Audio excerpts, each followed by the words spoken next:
All right, let's get cozy.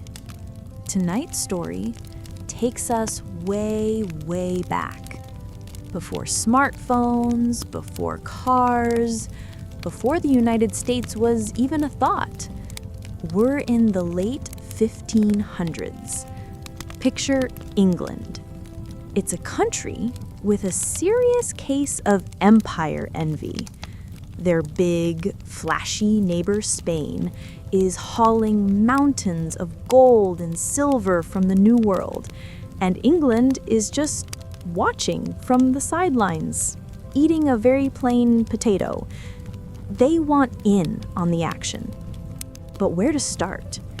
The entire American continent is, for them, a giant blank space labeled "Here Be Monsters."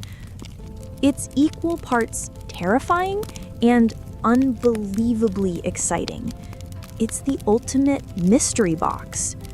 And one man decided he was going to open it. Enter Sir Walter Raleigh. Now, imagine the most ambitious, smooth-talking, well-dressed guy at the royal court. Poet, soldier, handsome, and absolutely loaded with confidence. And thanks to the Queen's favor, actual money. He's the dreamer. He wins the ultimate prize, a charter from Queen Elizabeth I to go claim land in this new, mysterious place called Virginia, named for the never-married Virgin Queen. His job? Plant a flag, make England proud, and, find a city of gold while he's at it. No pressure. Here's the thing about Raleigh's plan, though. It had more jobs than a superhero. This colony was supposed to find gold and silver, obviously, be a secret base for English privateers, to attack Spanish treasure ships, convert the local native people to Christianity, basically just succeed and make England rich and powerful. It was a lot. It's like planning a camping trip where you also intend to write a novel, learn to juggle, and build a treehouse. Something's probably going to get overlooked. So, Raleigh sends scouts first.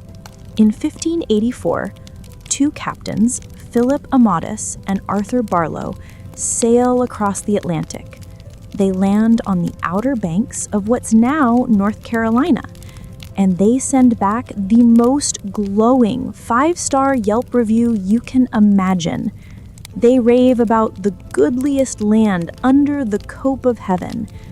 The woods are full of game. The rivers are swimming with fish.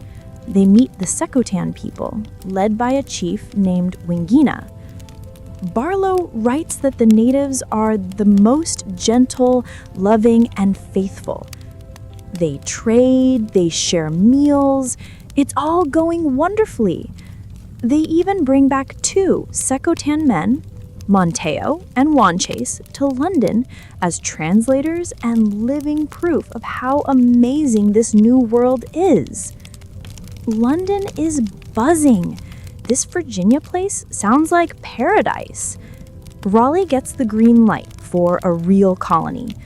But here he makes his first curious move. Instead of sending families and farmers, he sends soldiers. In 1585, about 100 men, all soldiers, land on Roanoke Island. Their governor is a tough, no-nonsense military man named Ralph Lane. This is not a settlement. It's a garrison, a fort. Their goal is to hold the land, find that gold, and scout for Spanish ships. From the start, the vibe is off. They're not great at farming. They expected to find quick riches, not do hard labor. Supplies from England are late. Winter is coming. The friendly relationship with the CROATOAN starts to fray like an old rope. The English demand more and more food. The CROATOAN, who have their own lives to live and their own food supplies for winter, understandably start to say, maybe not. Lane, the soldier, sees this not as a cultural misunderstanding, but as betrayal. Tensions snap. In a brutal move, Lane invites Chief Wingina to a peace meeting and has his men attack. Wingina is killed. It's a disaster. Any hope of trust with the most powerful local tribe is gone. Now the colony is starving, freezing, and surrounded by people who absolutely hate them. They are, as we say, in a pickle. Enter, like a rock star arriving on stage, Sir Francis Drake. Yes, the Sir Francis Drake, the famous explorer and Spanish nightmare. He just happens to be sailing by after raiding some Spanish ports in the Caribbean. He stops to check on the little English outpost and finds Lane's men desperate, hungry, and ready to leave. So, in 1586, Drake evacuates them all. They pack up in a hurry and sail home to England. They leave behind a ruined fort and a legacy of violence. But here's the crazy part. A week or two later, a ship sent by Raleigh finally arrives with fresh supplies. The captain finds nothing. An empty, silent fort. Confused, he leaves behind about 15 of his own men to hold the fort, literally, and sails back to England to figure out what happened.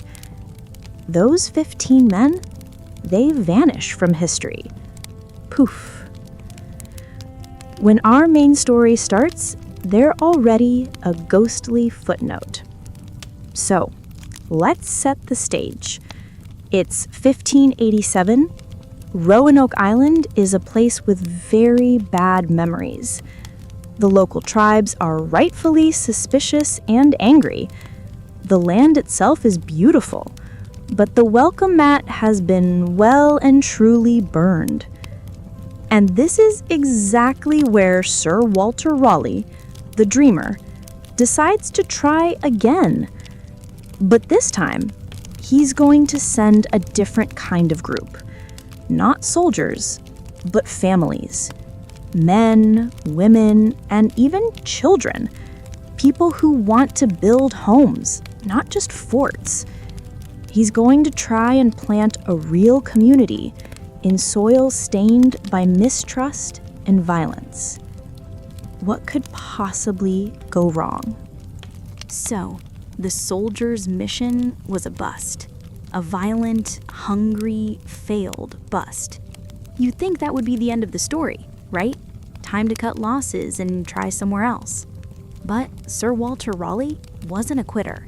He was a visionary, and visionaries can sometimes be stubborn.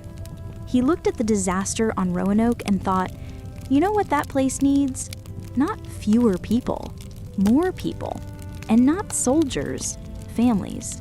It's the 1580s version of saying, that dinner party was a disaster where everyone fought and the food was awful. Let's host an even bigger one next week. And so, in the spring of 1587, a new group set sail. This wasn't a crew of tough guys with muskets. This was a community. 117 men, women, and children.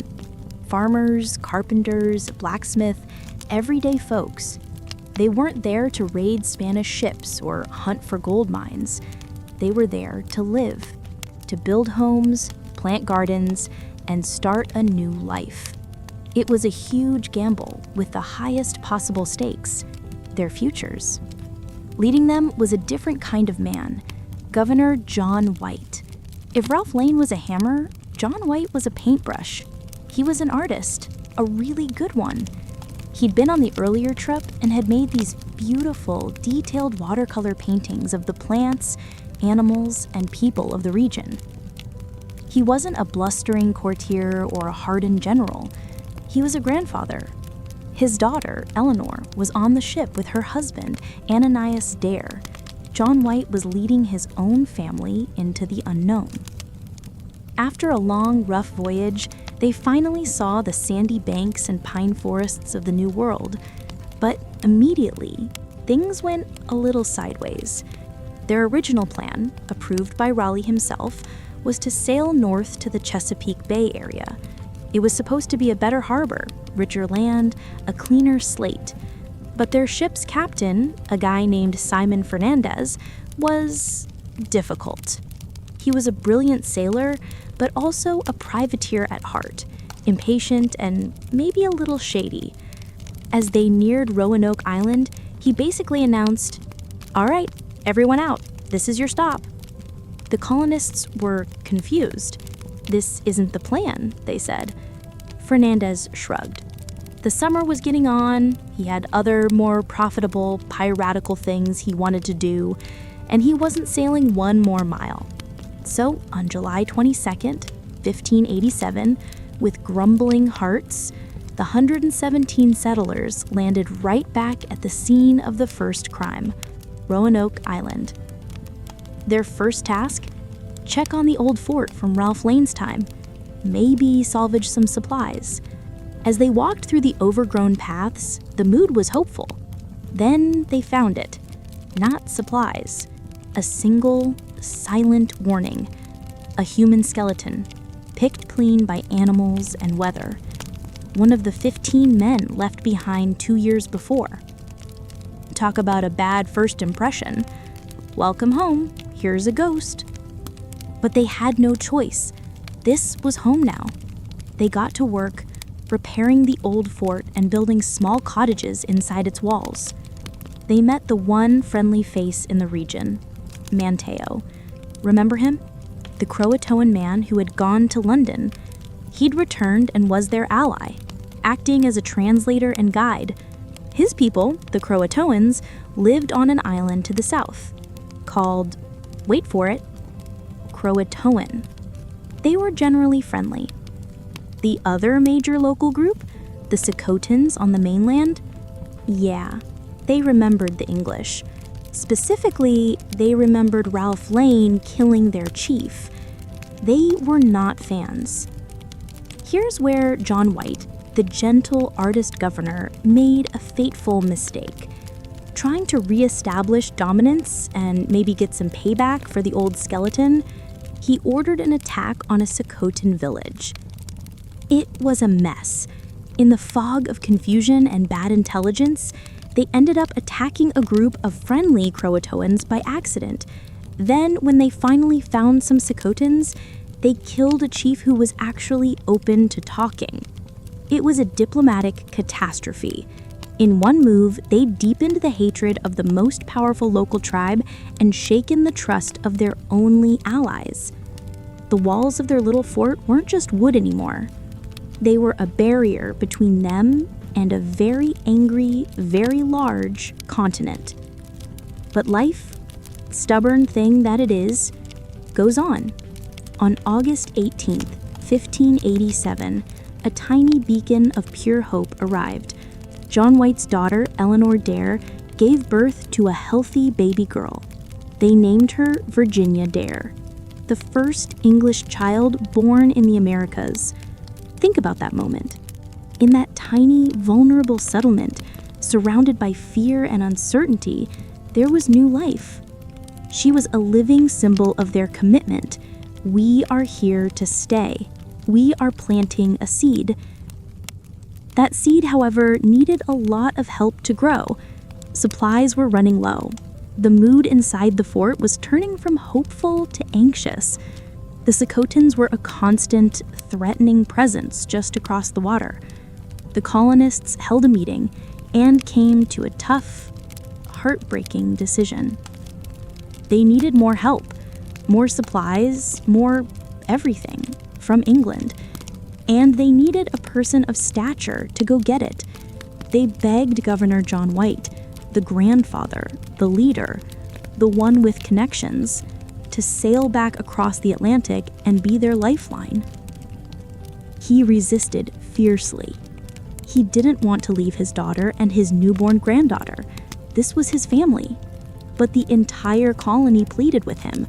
He was their best shot. So, with a heavy heart, he agreed. But before he left, they made a practical, morbid plan. If the colony had to move before he returned, because of attack or to find better land, they should carve their destination in a tree or post. If they were in danger, if they were fleeing, they should carve a Maltese cross, the sign of distress, next to the name.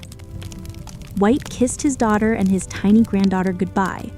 He boarded the small ship with Fernandez, the difficult captain, and looked back at the shore. The people he loved stood there, waving. The fort stood behind them. The vast, silent woods stood behind that. He promised he'd return as fast as humanly possible, probably by next spring. As his ship shrank on the horizon, Eleanor Dare held her baby and looked out at the same empty sea. The fort, now without its governor, felt a little bigger, a little colder. The 116 settlers, plus one newborn, were on their own.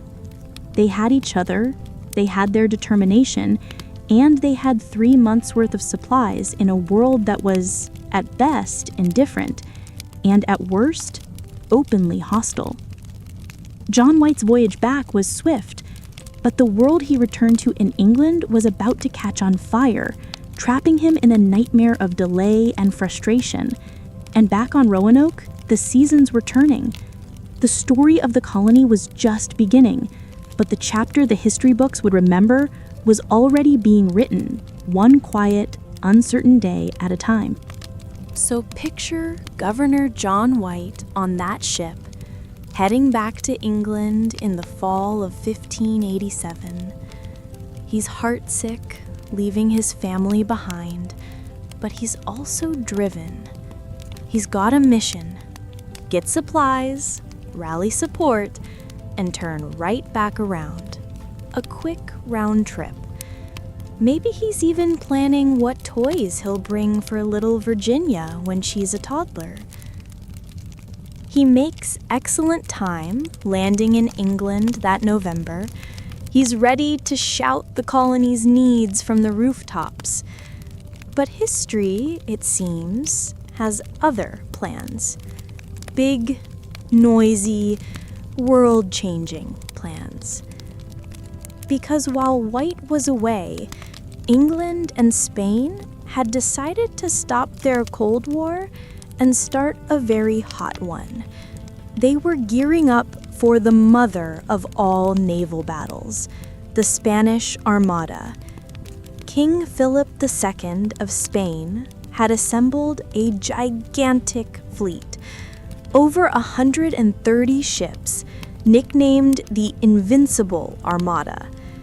Its goal was to sail up the English Channel, pick up a Spanish army from the Netherlands, and invade England.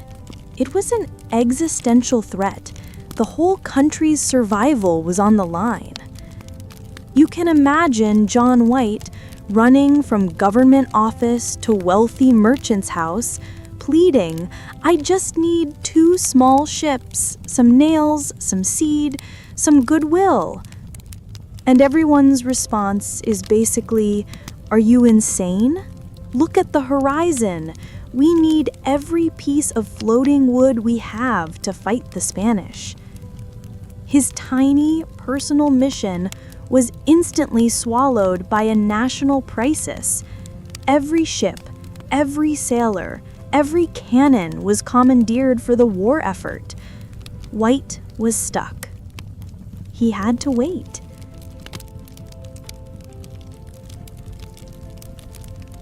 The summer of 1588 arrived, and with it, the Armada. In a series of dramatic battles, the smaller, nimbler English Navy, helped by some famously bad weather, managed to defeat the massive Spanish fleet. It was a huge victory for England. parties in the streets, national pride at an all-time high.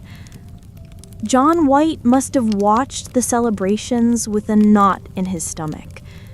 Great, we won. Can I go now? But no, the war wasn't over. The threat of another Spanish attack lingered.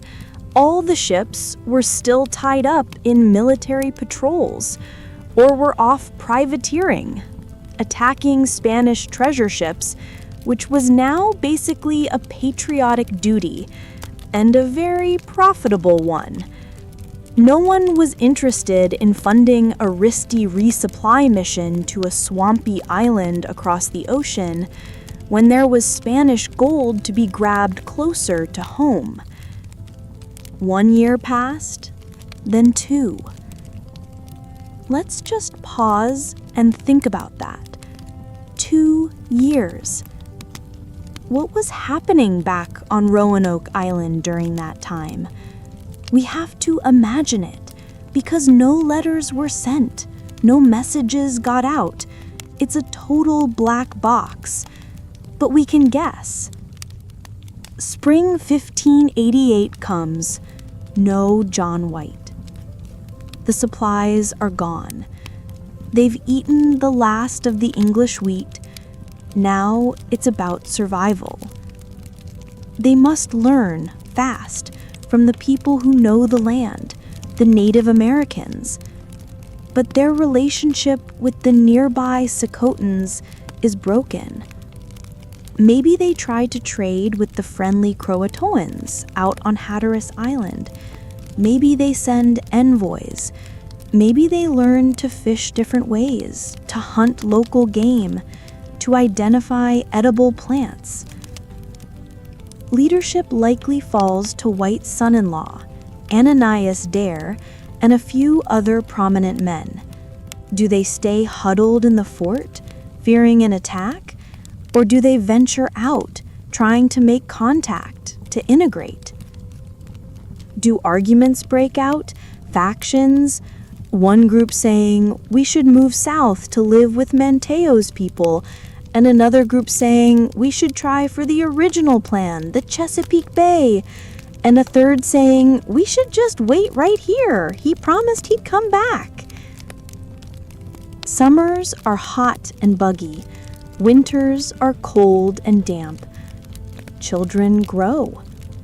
Virginia Dare has her first birthday, then her second, without ever meeting her grandfather. The post where they're supposed to carve a message if they leave stands empty, waiting. And through it all, every morning, someone probably climbs to the highest point and scans the eastern horizon, looking for a sail, seeing nothing but endless empty sea.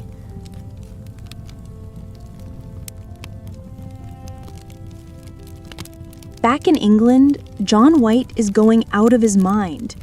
He finally manages to scrape together a tiny relief mission in 1590, but not the kind he wanted. He can't get a proper colony supply ship. Instead, he hitches a ride on a privateering vessel named the Hopewell. The captain and crew have one goal: find Spanish ships, raid them, get rich. Helping some lost colonists is at best a side quest, a distraction. Still, it's his only chance. The voyage is slow, plagued by bad weather and the crew's desire to chase potential treasure. Every delay must have felt like a physical pain to White. Finally, on August 15th, 1590, 3 years after he left, they see the familiar low line of the Outer Banks. It's late in the day. As they approach Roanoke Island, they see a wonderful, hopeful sign, a thin column of smoke rising from near where the colony should be. White's heart leaps. They're there. They're alive. They're lighting a signal fire. He convinces the captain to send a longboat to shore immediately, but it's getting dark. As they near the island, the sailors blow a trumpet and sing familiar English songs, a joyful noise to announce their return. No one comes running down to the beach. They land in the dusky light. The smoke, they discover, isn't a signal fire. It's just a random wildfire burning in the woods. The beach is deserted. They decide it's too dangerous to go looking for the settlement in the dark. Who knows what or who is in those woods now? They row back to the ship. That night, John White stares at the dark, silent island. The hope he felt curdles into a deep, cold dread. He doesn't sleep. The next morning, under a gray sky, they go back.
Dawn, August 18th, 1590.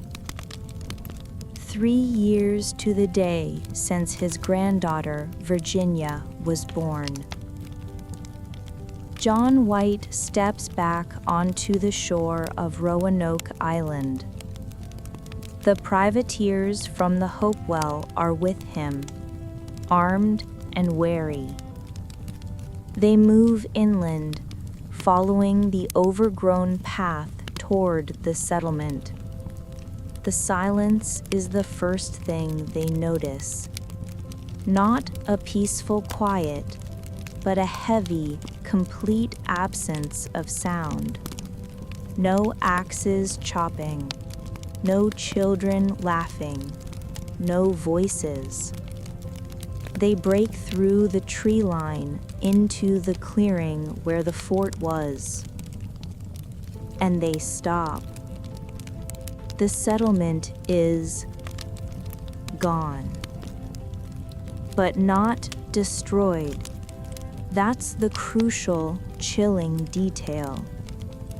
It has been carefully, deliberately taken apart.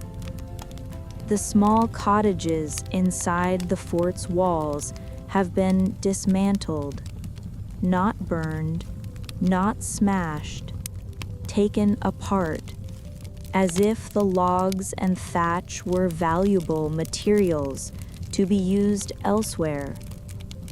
The fort's wooden palisade, the defensive wall, still stands in a lonely circle, but inside, it's just an empty field. It's like a stage after the actors have left, the sets packed away, leaving only the outline. There is no sign of a struggle, no weapons lying around, no burnt spots from a fire, no hastily dug graves. It is eerily, profoundly orderly. The men fan out, searching. White's eyes are probably darting everywhere, looking for a note, a sign, a single clue to break the terrible silence. And then he sees it. On one of the thick main posts of the fort's gate, a place everyone would have seen every single day, a word is carved deep into the wood. The letters are clear, unmistakable, carved with purpose.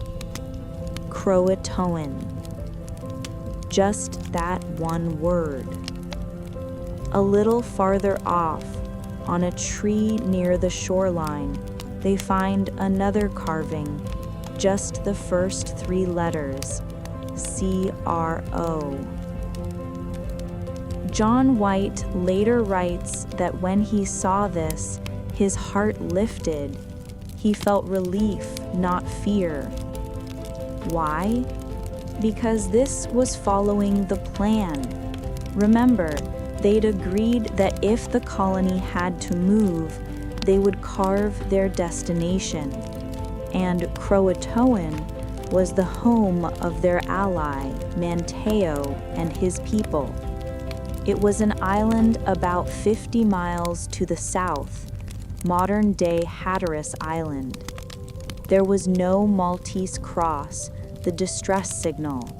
This looked like a message. We have gone to live with our friends on CROATOAN Island. To White, it made sense. After 3 hard years, maybe they'd run out of food here. Maybe tensions with the Secotans grew too high. So they made a logical, peaceful choice. They packed up everything they could carry, literally taking apart their houses for the lumber, and sailed or rowed south to their allies. It was a story of survival, not a tragedy. He immediately wanted to sail for CROATOAN.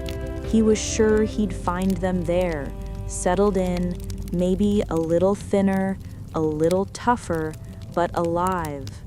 He'd get to meet his 3-year-old granddaughter. But the universe, it seems, had a cruel sense of timing. The weather, which had been bad, turned worse. A massive storm blew in, a North Atlantic hurricane. The Hopewell dragged its anchors, its cables snapped. The ship was nearly driven onto the deadly shifting sandbars known as the graveyard of the Atlantic. The captain and crew, already impatient and spooked by the ghost town they'd found, had one goal: save the ship and their precious cargo of plunder. They refused to risk the voyage south to CROATOAN in such weather. They argued with White. The colony was clearly gone, the message was clear, and their job, privateering, was calling. Relentlessly, they turned the ship and ran before the storm, back out to the open ocean and toward England. John White stood on the deck, watching Roanoke Island disappear into the rain and spray for what he knew was the last time. He was 53 years old. He would never raise the money or the will for another voyage. He would die years later in Ireland, writing sad letters about his lost family. He never knew what happened. But we're left with his clues, and the questions are louder than the answers. Why would 117 people leave no clearer message for their beloved governor? Just one word on a post? Wouldn't someone have buried a letter, written more details? Why take apart the houses so completely? That's not something you do in a hurried escape. That's a planned, labor-intensive relocation. And if they were joining the CROATOANs, what happened next? Did all 117 seamlessly integrate into a Native American community on a relatively small island? For a generation or two, maybe, but then history loses them completely. The emptiness White found is the core of the mystery. It wasn't a scene of chaos, it was a scene of departure. Intentional, orderly, and final. So we have to ask, was CROATOAN a true destination? Or was it a red herring, a message meant to mislead someone else? Or were those letters not the whole story? What if the carving was just the first part of a message that was never finished? Gone to CROATOAN to get help or to attack? We'll never know. The post with its cryptic word became America's first ghost story. The fort returned to the forest, and the 117 souls, including little Virginia Dare, slipped out of history and into legend.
Okay, so we've got an empty fort, a carved word, and 117 missing people. It's the ultimate cold case. And for over 400 years, everyone from historians to archaeologists to folks who just love a good mystery has been playing detective. It's like we found a single, confusing piece of a jigsaw puzzle, and people have been trying to build the rest of the picture around it ever since.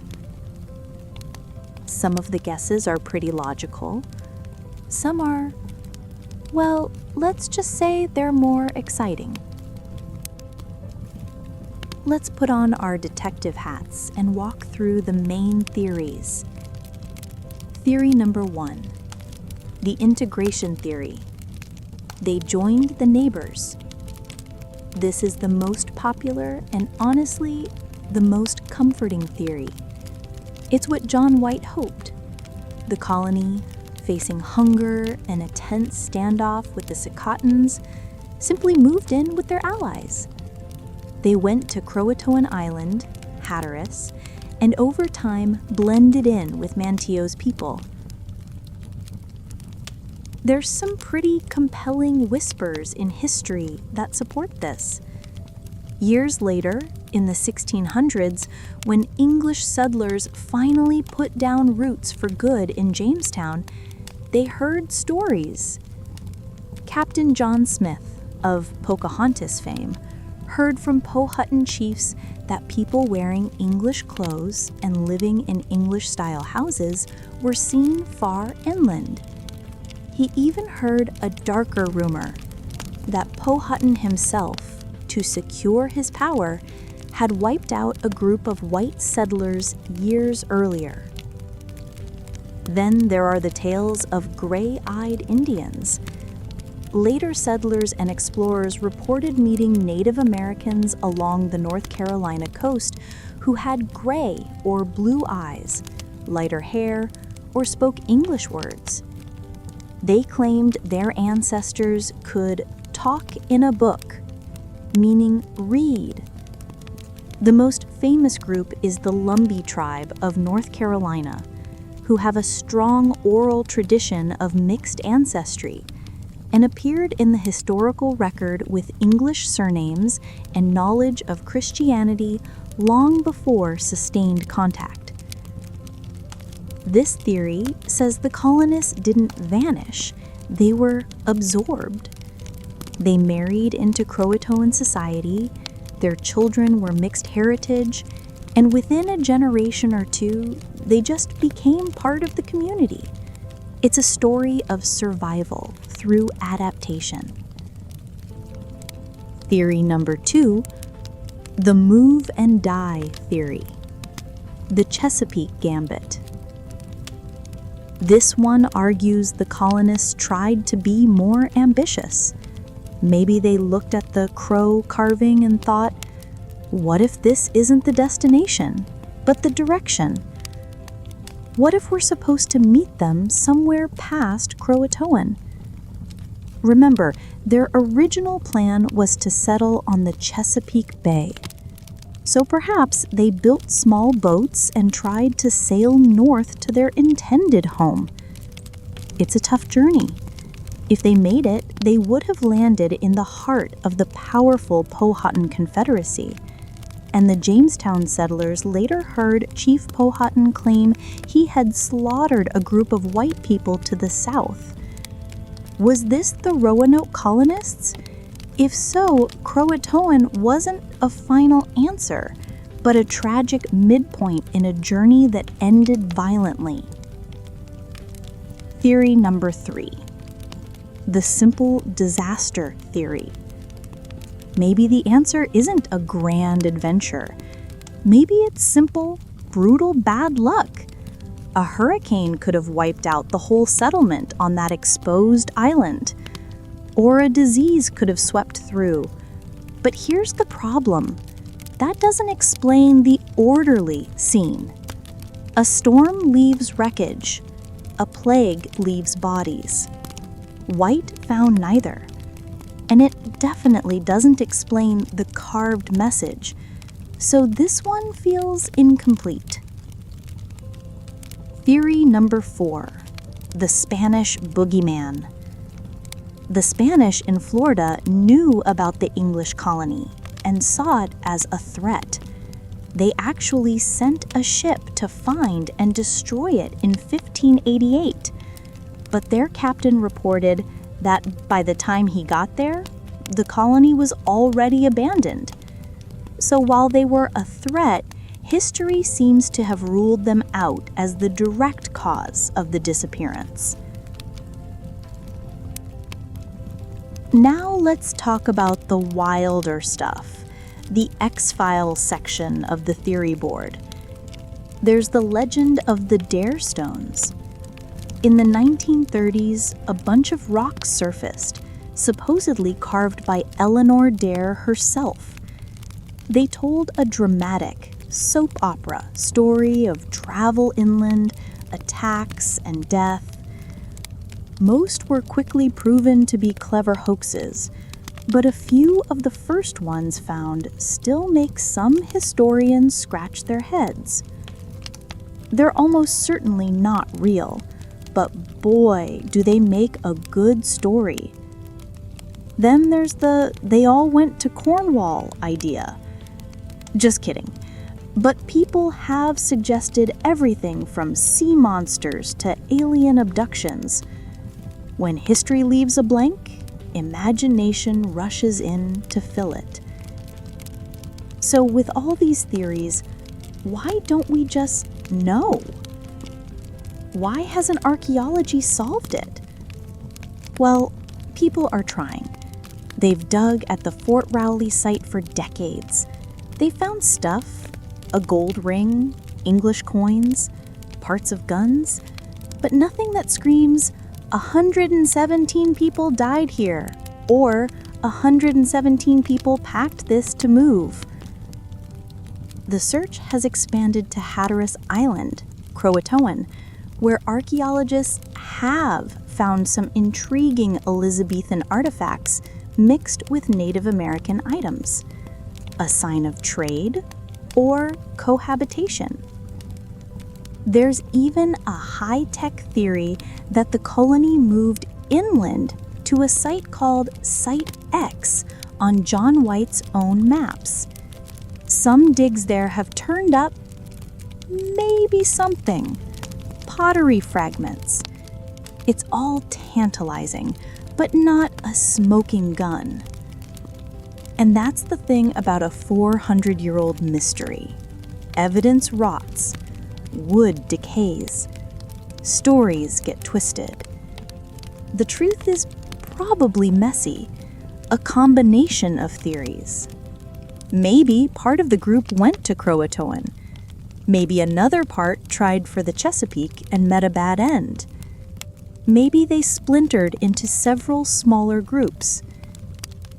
The CROATOAN carving might be the one part of the plan that worked. It was a message that got half delivered to a man who arrived just too late to follow it. We're left, as we often are with the best bedtime stories, not with an answer, but a haunting collection of possibilities. Each theory is like a different shadow cast by the same lost object. And in the end, the mystery might be more valuable than the solution. It forces us to wonder, to imagine, to question. We've followed the ships across the ocean. We've stood in the empty fort with John White.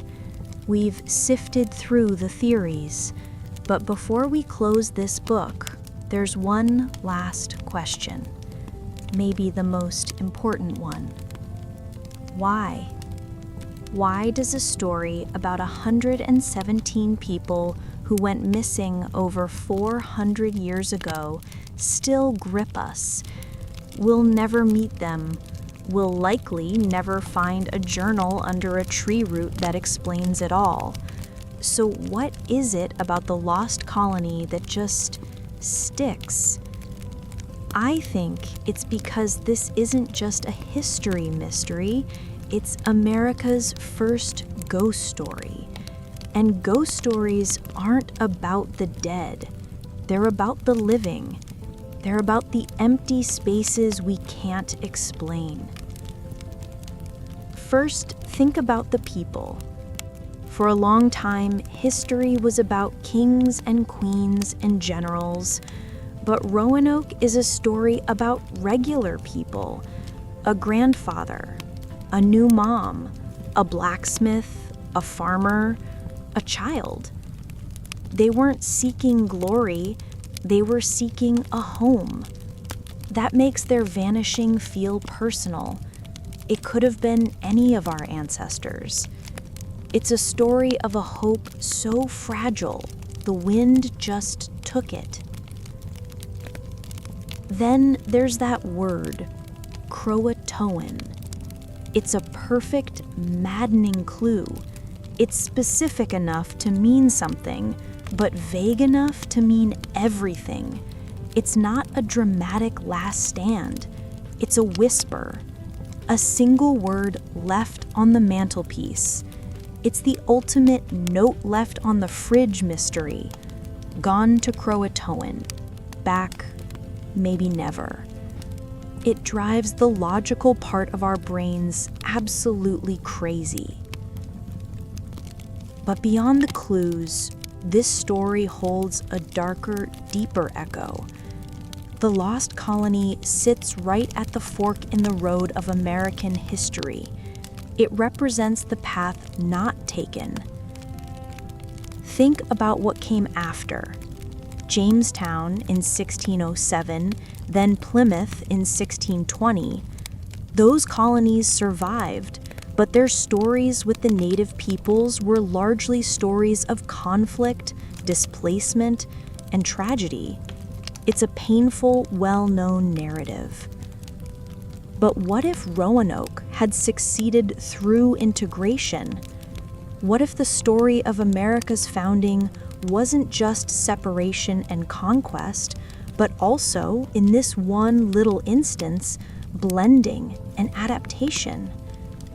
The integration theory isn't just a historical guess, it's a hopeful what if.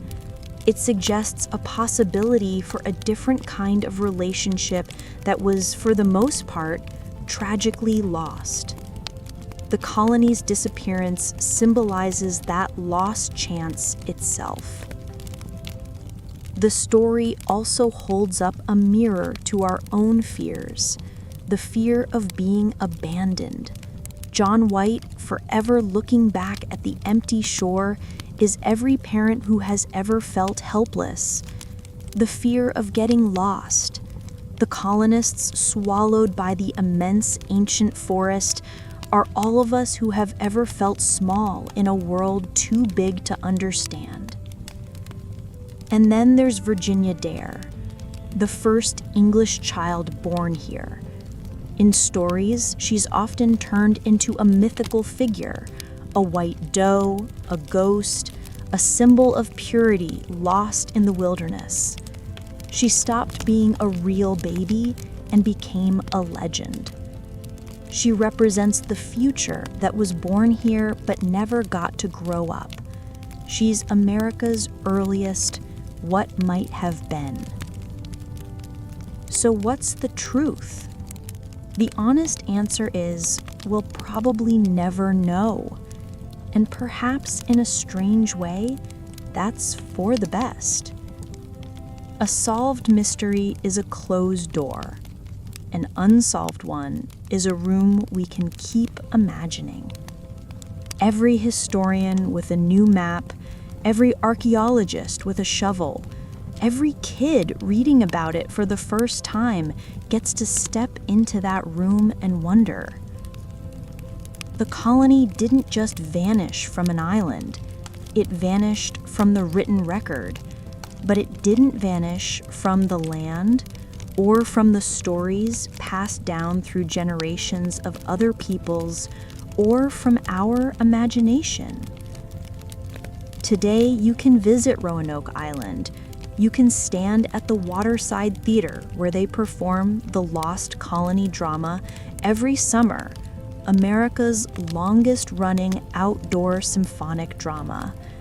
You can see the statue of a young, fearless Virginia Dare. The place has embraced its ghost. And just down the road, on modern Hatteras Island, old CROATOAN, you'll find people who proudly trace their heritage to both those English sails and those native shores. For them, the story isn't about an ending, it's about a beginning. So, as we end our time with this mystery, let's not think of it as a puzzle missing pieces. Think of it as a seed. A seed planted in 1587. It wasn't watered by English ships, it was watered by time, by silence, and by our endless need to find a story in the quiet. That seed grew into a vast old tree of legend with roots in history and branches in every ghost story we've ever told about a strange light in the woods or a whisper on the wind. The Lost Colony of Roanoke is gone, but its echo is everywhere. It's in every what if we've ever whispered. It's the shadow that makes the light of history more interesting. It's our first and oldest bedtime story.